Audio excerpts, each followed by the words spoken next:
aika huivit ylös nostaa. SJK! Ei me luovuteta koskaan, ei koskaan. SJK! Jos et tajunnut tosta, niin se Seinäjoen jalkapallokerho. SJK! Ja muita joo, eikä tuu, se on meidän kerho.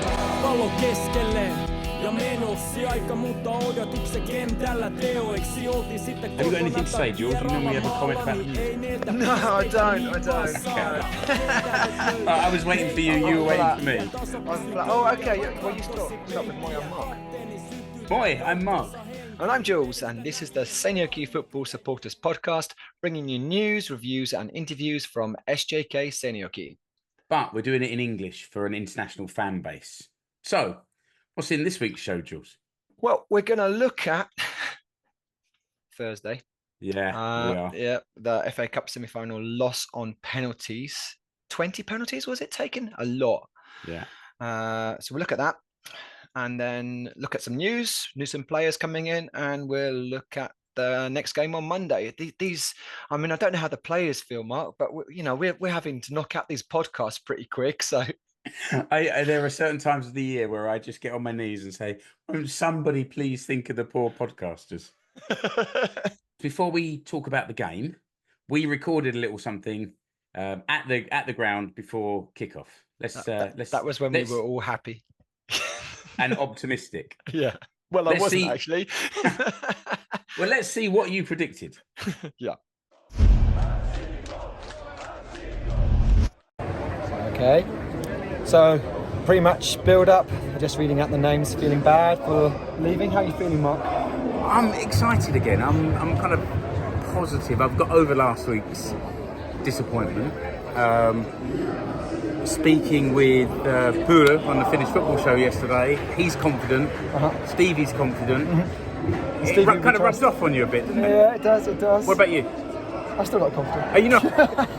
I put a bet on for 2-2. Did you? Yeah. How about you? No, I don't. I don't bother putting bets. What's your score prediction? 2-1. 2-1. We're going to win. I hope you're right. Now I'm feeling that I'm at the start of a roller coaster ride. So I'm hoping I'm starting at the splat level, hoping to go up and then end the evening on a high point. But it might just be a bouncy castle with the air taken out. I do hope not. I'm feeling roller coaster. Positive. Let's go. It's kicking off in there, so we're going to go in there now. We're getting back in. We're seeing the bar after. Yeah. Come on, Ashley. All right, then. Let's get on with that first subject, Jules, which was SJK 2, KuPS 2 in the Suomen Cup semi-final on Thursday, but KuPS ended up winning 8-7 on penalties. And now we've gone down different routes here. Mark has just been diligent and has looked at the game again, so he is depressed. And true, yeah. And actually, I watched it with Satu, and she's on the sofa angry again. So, and I can't remember what manager it was I heard say it, but he said that there's the 1 day rule, that after a game, you've got 1 day to be happy, you've got 1 day to be upset, and after that, you park it and then you move on. So I'm on that one. I haven't looked at it again, and then I've moved on. Yeah, it's different for the supporters. Yeah. Well, so let's maybe start with just describing the goals, then talk about the actual performance, maybe a few players that stood out. I mean, yeah, okay. Let's. What do we know about the goals? They're all down the other end. Well, see, yeah, this except for the penalties. Jules, this is why I watched the highlights. You see, I haven't.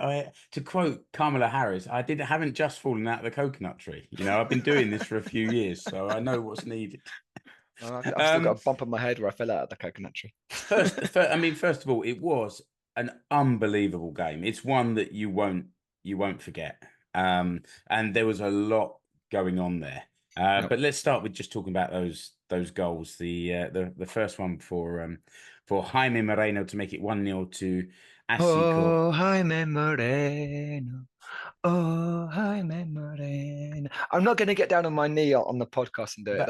I like that. That's a new start for the fans. That is a new thing, because when he scores, Moreno gets down on his knees with his hands, points up to the heavens, and the front row of the Kloppit did that while we were chanting his name, I think that might catch on. Actually, yeah, as long as there's no beer spilt on the stands, it's all right. So. And the first goal came, but the ball was played into the box, and one of the KuPS defenders headed it forward, and it bounced off the back of the head of one of his teammates going towards the goal, and Moreno flung himself at it, and at just the merest of touches, like if his hair had been a little bit shorter, it might not have got that touch. And the keeper, and it sort of went past the keeper for 1-0, which was incredible for us, because KuPS are a team we struggle to beat, as we've shown again. He is such a fox in a box, and he's just a goal scorer, clinical goal scorer. And really finding some form again this year as well, I think. And then he got the second just before half time. Actually, the ball was well won by Kaukua on the right, and he fed it through to Jaime Moreno, beat the offside trap, and he was through on his own. And he was coming down the right hand side of the pitch into the box, opened his body and just sort of slotted it past the goalkeeper's right hand, so in towards the other side of the net, and that sent us into the half time thinking we've got this now with the team attacking us in the second half. Hopefully it would be in our favour. Especially as it was a deserved 2-0 lead. We were the best team and we deserved to. And if there'd been another 5 minutes, I could have seen it being 3-0. KuPS were on the ropes and they were rocking. Yeah, and that's what makes the second half so frustrating. I mean, sticking just to the goals first of all, and then we'll talk about the how the game went and whatever. But the first goal, we were playing some really nice one-touch football down our own left-hand side, in our own half, and Babukar Fati had a pass intercepted, and then KuPS were on the attack, and again down that same side that Moreno attacked down, and this time the forward hammered it, drove it past Rope Paunio in goal to make it 2-1, and there was some incidents in the second half that added a bit of injury time at the end, or whatever they call it. Let's go back to just before we get onto that, the play of game, how the game went. KuPS came out really strong, and they won all the second balls that they were about it, and they deserved their goal. It was coming. It was coming a long time before the goal, but then when they got to 2-1. The game again got into balance, and we looked just as likely to score free as anything else. Really, I think that's true. The first half was very much, like you said, it was all down the other end. We dominated the first half, and it was frustrating not to continue that in the second half, because it also meant all the goals were again down the other end. So, and yeah, we came back into it. We had a lot of chances. Even in the second half, there was a penalty shout for Arcelo running through the box. When you see the replay, it's never a penalty. The defender got a big touch, took the ball.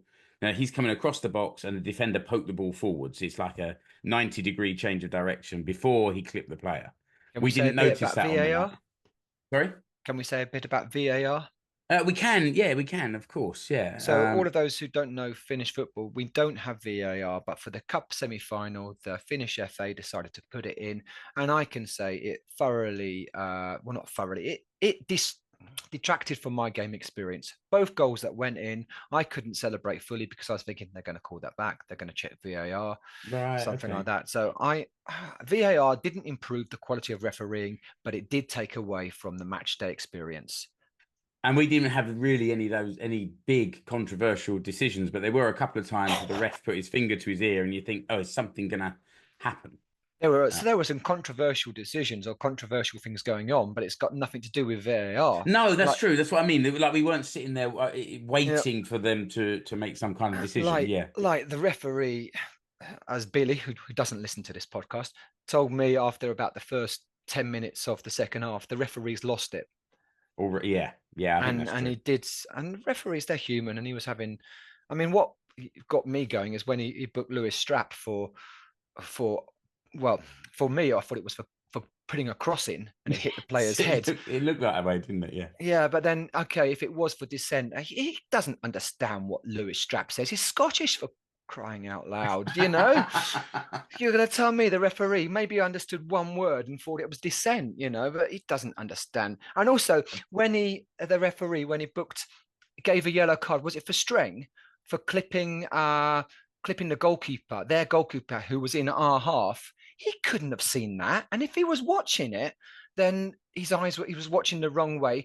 It's just as easy, and I didn't see it, that the keeper went down anyway and feigned it. You know, you can't see it. And to give a yellow card for that, it's just BS. Yeah, I mean, Satu and I have got let's call it a hit list. The referees that we really don't like, and when we see their name, you sort of dread it. And I'm afraid that after that game, Oliver Reitela has added himself to that list. It's now 4 of them on there.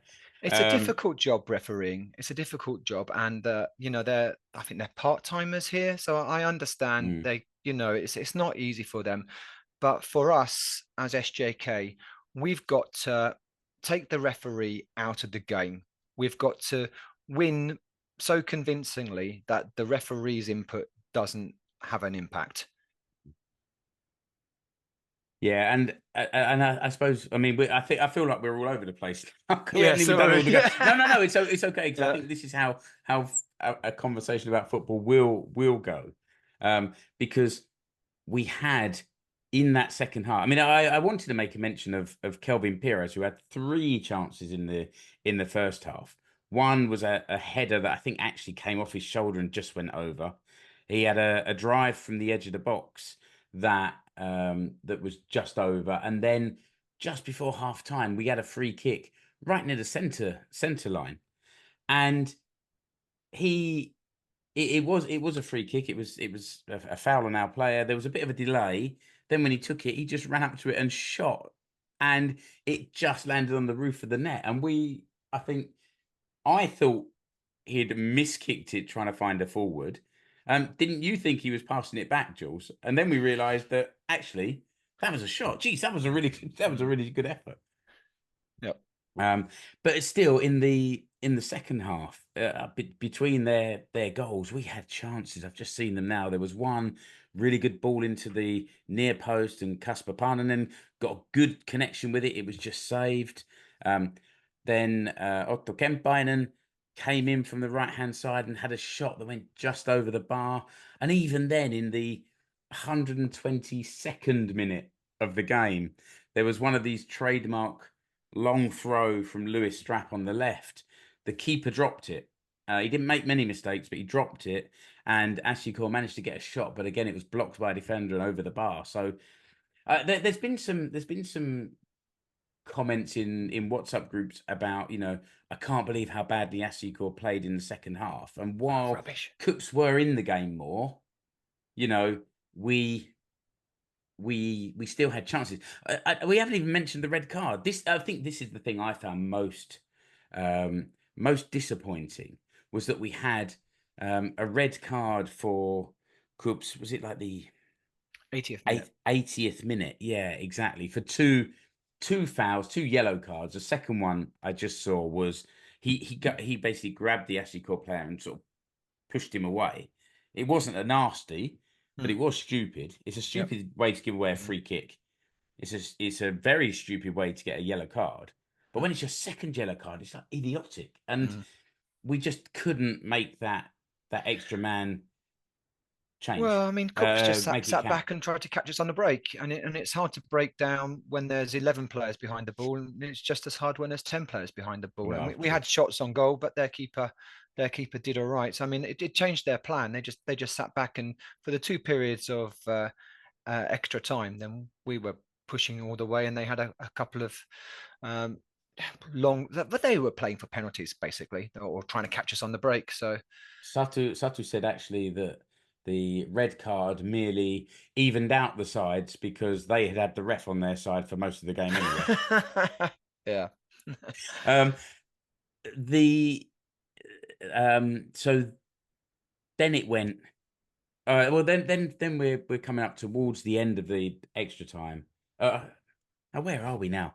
At the end of their goal, their equaliser came. So we've done extra time. We've done the game. We haven't even done the last goal yet. They got their equaliser right in 97th minute. In the 7th minute of the 6 minutes of added time. Yeah, exactly. And but the first minute was because there was a SJK player injured. So yeah, fair enough. Yeah, and they played the ball quite nicely down our right. Their forward Antwi was like sort of danced through a few challenges and just clipped the ball up towards the goal.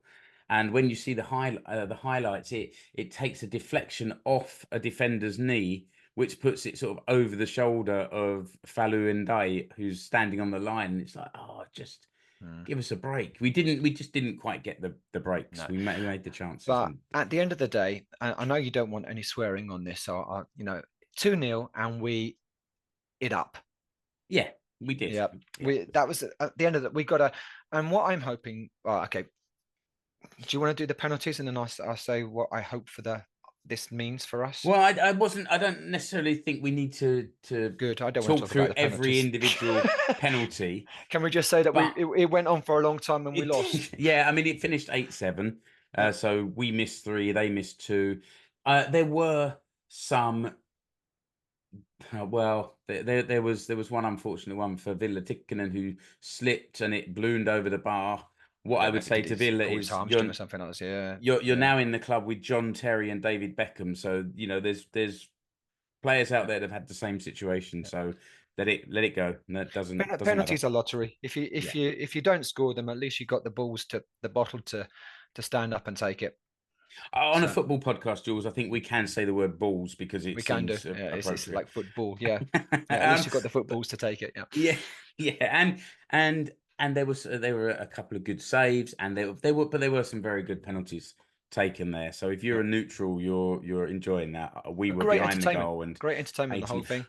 Okay, so this is what I wanted to come to, because at the start of the season, Stevie said we want it to be entertaining. It was too entertaining for me. I was quite happy with 2-0. 2-0, thank you very much. 2-0 and just 90 minutes of football. Yeah. But as I said before, it's like a roller coaster. There was too many bumps in it, just like yeah, that's right. Yeah.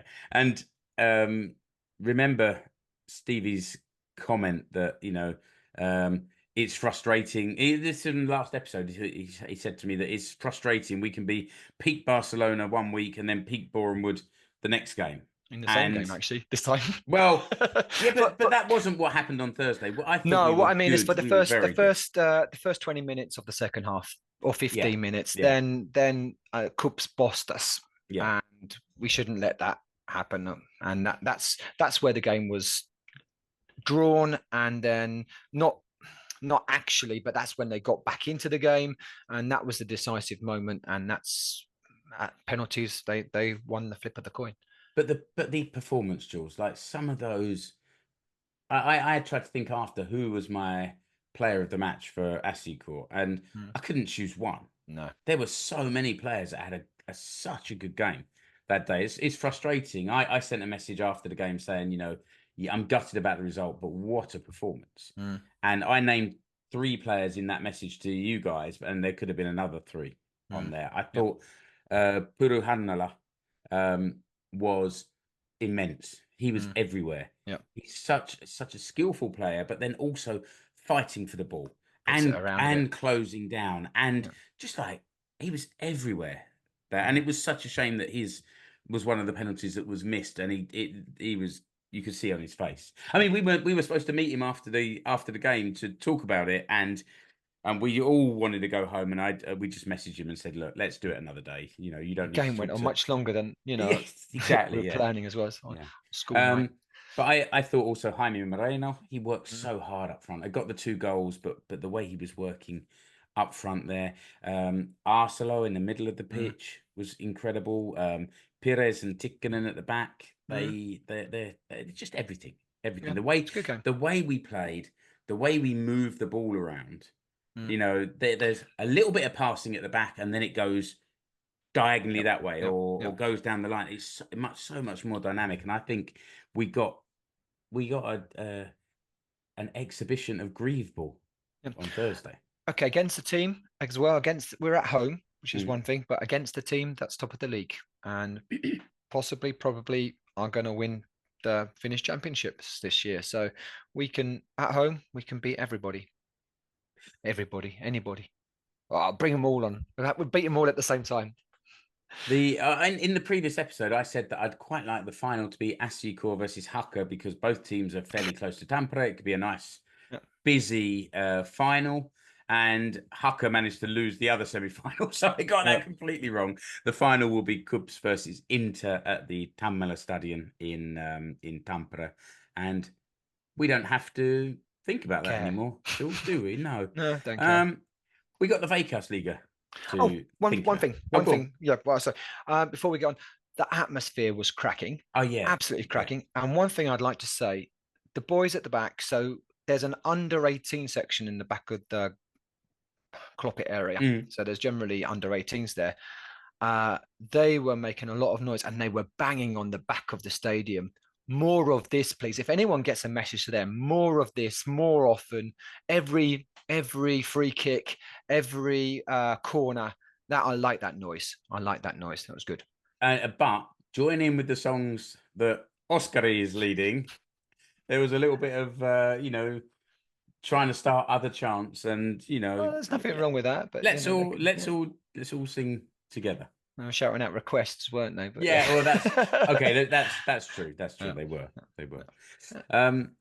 But we've got the Veikkausliiga to continue with, Jules. Yep. So, and like you said, they're coming thick and fast at the moment. So Monday, the 26th of August, we've got the Veikkausliiga to continue with, Jules. And there was somebody shouted out after the game when the players came over, like, come on, let's just go win the Veikkausliiga. It's a much nicer trophy. That's true.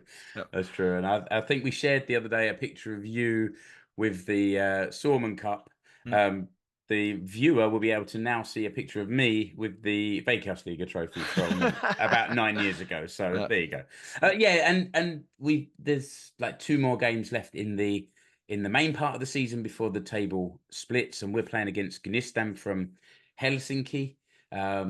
They first season in the Veikkausliiga this year, or at least for a very, very long time if they've been there before. And they've had some trouble this year. Their ground burned down a month or so ago, and the Finnish Football Podcast did an episode all about that. So if you're watching, you'll see a link now, and if not, then check out the Finnish Football Show recent episodes for that.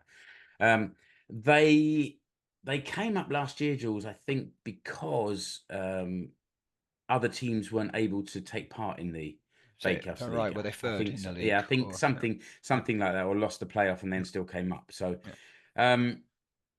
but they're doing really well this year. Yeah, they're safely mid-table now. They're not going to go down, and they're on a good run of form. They haven't lost since the 7th of July. In fact, they've won their last 4 home games, or was it 4 games? Sorry, and then drew the 5th one, and then won the one before that. So, mind you, saying that, they've only played Marienheim AC, VPS, so nobody good. No, they beat that's good. No, but they beat Haka as well. Nobody in good. That recent month. Yeah, okay. So we should win. Yep. But there's no taking this lightly, and I think the previous game that we had against them was quite close, wasn't it? Back at the end of April, down in Helsinki. Yeah, it was 1-0 with a late winner, if I remember correctly. Yeah. Now, we've talked a little bit before about the team. Now, I hope after this game, and it's very disappointing that the Cup semi-final is to lose a game that we should have won on the performance. And I'm just hoping that we now know what we need to do to win a game. Now, not criticizing the effort. Everyone put in 110%, but maybe there's just more experience about what you need to do to get over the line. And I'm hoping the team puts all that disappointment, all that frustration into Monday night and the rest of the season. Now, I've been quite lucky with my predictions for. I said 1-1 for which game was it? I'm two for two at the moment. So you are 2 for 2. Yeah, that's right. So I'm predicting 4-1. We're going to thrash them. We're going to stuff them. We're going to go out there like a ball that's been stung by a wasp. And that's what I'm hoping. The fans will be there behind the team. We need to also need to bounce back from the disappointment of the other day, and just sort of push the team. The last 2 games we're safe in the top half. So that means really there's seven games left this season to try and get as high in the table as possible. We're not out of it for winning. KuPS are 6 points ahead of us. Yep. But anything's possible. Especially teams have been taking points off each other this year. Especially when all the top 6 are going to play each other again. So that really can even things up. Yeah, absolutely. So, there's 21 points available for us. If we can win all those games, then we're sitting on 56 points, and that's going to put you very close to winning. We're 4th at the moment, equal points than Ilves, who are 3rd. They've got plus 15 goal difference. We've got plus 8. So that's unlikely that we're going to overturn that. But Ilves can drop some points, and if they drop some points and we win, then we're finished 3rd, and that will give us an extra home game in the playoffs. And I'm fully expecting us now to go on and beat Gnistan and to beat Eckenheim. AEF. Ekenas, thank you. Or AIF, I believe they call themselves. AIF, yeah. Okay, yeah. I think we're nearly done. Just a little bit of transfer news. There's been a few players come in this week. A couple of young players have joined the academy. So there's 20-year-old Moses Toure from Sierra Leone and 21-year-old Spaniard Mamadou Saidou Ba, who grew up in the Barcelona academy. So they'll, as is the way at SJK, they'll go into the academy team, I guess play the Ukasliga. I wish they'd rename that. It's confusing because the second tier is called Ukasliga, meaning like the first, and then the third tier is called Ukkonen, meaning first. It's really complicated. Yeah. So one of the people on the Finnish football show said that, I can't remember what they said about that, but whoever thought that up should be taken against the wall and shot. It's similar. Apparently, it's similar in Sweden. Yeah, but that doesn't make it good. We get all of our bad ideas. But in the first team, there was a signing, and actually, the latest Finnish football show, we spoke with Puru Hannola about Gonzalo Michele, who's joined, and there was a quote on the website from Stevie Grieve. It said, "Gonzalo's a strong, hard-working midfielder with good ability to win balls. Game intelligence and game reading skills are excellent. We're happy that we'll get one more slightly different type of player in the centre of midfield as an alternative to Gask, Arcelo, Yusuf and Hannola." So, and that's what Puru said as well. Like, he's seen him a little bit in training, and he brings something a bit different. All season, the rumour has been that SJK, Stevie has said that they've been looking for a holding midfielder.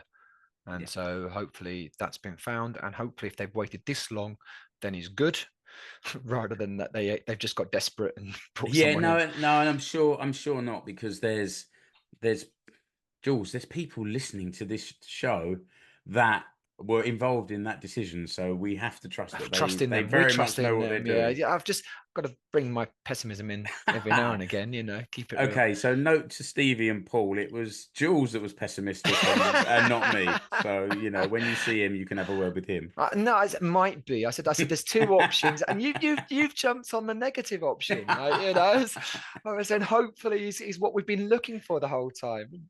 Yeah. And also, and I think we're kind of done there, Jules. I just want to say I was very done on Thursday. Sorry. A few people came up to me at the game the other day and said that they really like what we're doing with this podcast. So thanks for that. They were all Finns actually that are listening to this, even though it's in English, which is great. It's nice to know that we're reaching you guys as well. We're getting two English speakers in Seinäjoki have actually said, "Oh, so you're doing a podcast? I haven't listened to it yet." Yeah, well, that's probably right. Yeah, the English speakers don't care, but the football fans do, and that's the most important thing. So, but as I said, Jules, I think that just about wraps it up for this episode. So remember, listener, to subscribe to the show wherever you're listening or watching. Or you can contact the Seinäjoki Supporters Podcast by email at seinäjokifootballpod@gmail.com. And again, that is an A, not an A, which is an A with 2 dots. So normal A, not an A. Seinäjoki. Yep. Do you think we're going to have to explain this forever, or can we soon just start saying... Do you just want me to drop it? maybe. Seinäjoki. You can also find links to all of our content. We've got a new Linktree page. So it's it's Linktree, which is linktr.ee/Seinäjoki Football Pod. We also have a WhatsApp group where we continue the conversation in between podcasts. It's open to any fan of SJK. So if you want to join, email us and we'll send you a link to the group. Yeah, and we've got a whopping 6 days break between Gnistan on the Monday and AF on the Sunday evening. So we don't know when the next episode will be. It might actually a bit of a breather, relatively. But until the next episode, see you at the stadium or see you online. Goodbye. Hey, boss.